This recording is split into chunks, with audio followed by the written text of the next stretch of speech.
Hello, everyone. I'm Jeffrey Holmes. I will be talking about defining organizational controls, discussing why they are important, and also the 4 steps in the management control process. And I'll provide a couple of examples from my organization. Okay, so controls is about having things under control. When things are under control, they work out better. When you don't have something under control, it's generally difficult to run an organization or any business or anything with structure. You have to have things in control.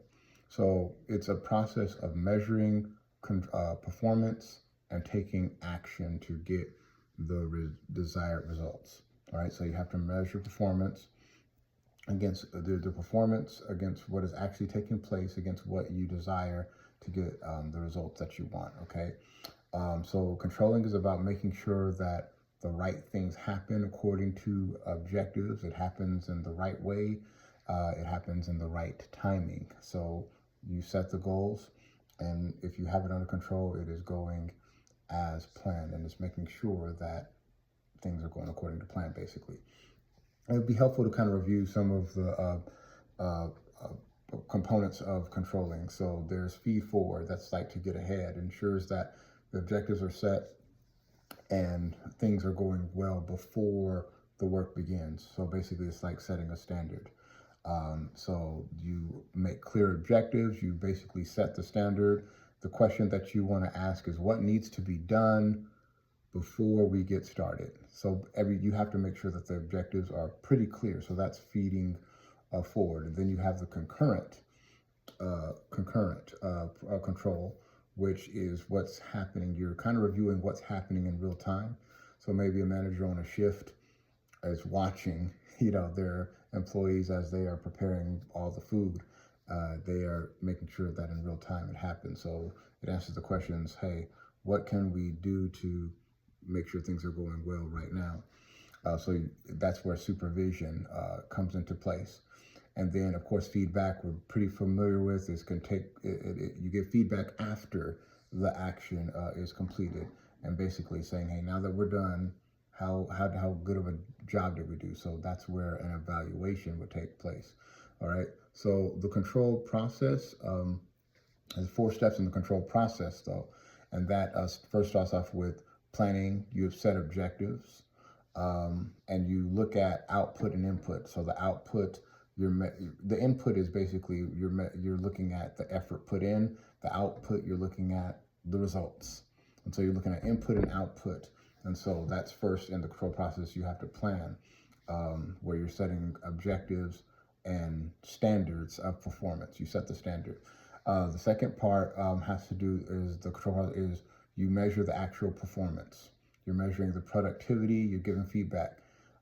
So here's some examples. So let's say that according to the video that we watch, there's a mechanic shop, and he, number one, sets in the control process planning, and he wants to increase prices, and he wants to make sure that mechanics are repairing an X amount of cars, right? He sets those objectives up front. And then in the control process, they're measuring the actual performance. They're looking at productivity. They're providing feedback. How many cars are being prepared, and establishing a quota system. All right. So you can look at the difference between what is really taking place versus what you plan to take place. And then the third step is you compare results with objectives. Okay. You got to compare the results with the objectives. Very similar to the second step, actually. They use something called the control equation, where you measure the action equals desired performance minus actual performance. The action equals desired performance minus actual performance. So this third step kind of feeds into the 4th step, because it tells you, based on the equation, what corrective actions need to take place. So in the mechanic example, they reviewed the receipts and looked at how the customer satisfaction surveys, and they looked at, based on the quotas, how many cars actually got repaired. How much business did we gain in this in the auto mechanic shop? And then the 4th step is you have to take the proper action, all right, in order to correct the problem so you can make improvements.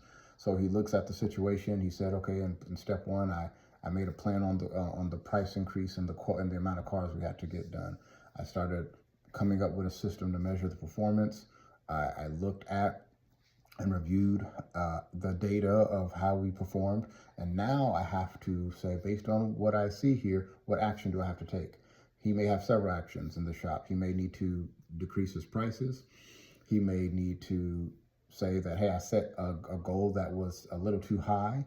Maybe my standard was too high and I need to lower the standard. Or maybe the standard wasn't too high and there's some workers who are simply not being very productive and he needs to give them an evaluation or maybe employee discipline.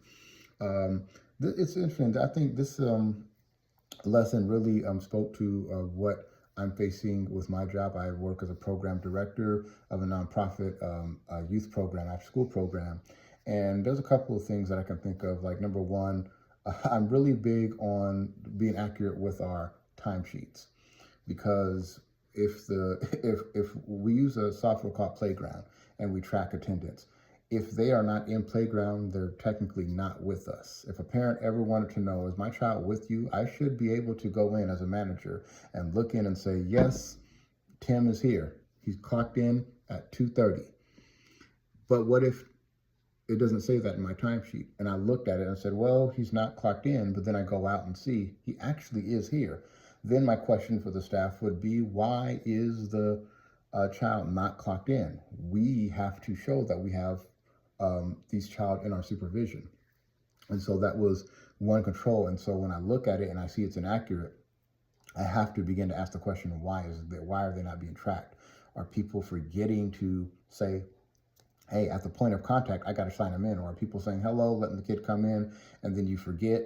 I really have been stressing very clearly that this is something that has to be 100% accurate. It cannot be 90%. It has to be 100%, because we have possession of people's kids. They're being entrusted with us, and we really can't lose track of them.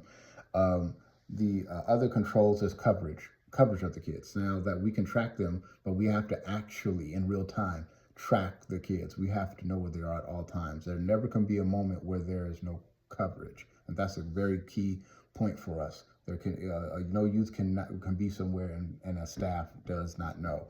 Or if they're outside playing, a staff has to have eyes on the kids. What if in 1 second they throw a rock through a window? It's actually happened before. What if someone gets into a fight? What if somebody walks somewhere that's really dangerous? These are major liability concerns working with children. So coverage is so we put controls in place, rules like, hey, there can never be more than 10 youth with one staff. If it goes past that, there needs to be 2 staff. Two staff shouldn't stand in the same place. One staff needs to be on one side, another on the other side, so that way we're covering all ends of it. And then there's certain spaces that they're just simply not allowed in. So there's different controls that we put in place to make sure that the kids are safe. Okay, I'm way over my time, so thank you very much.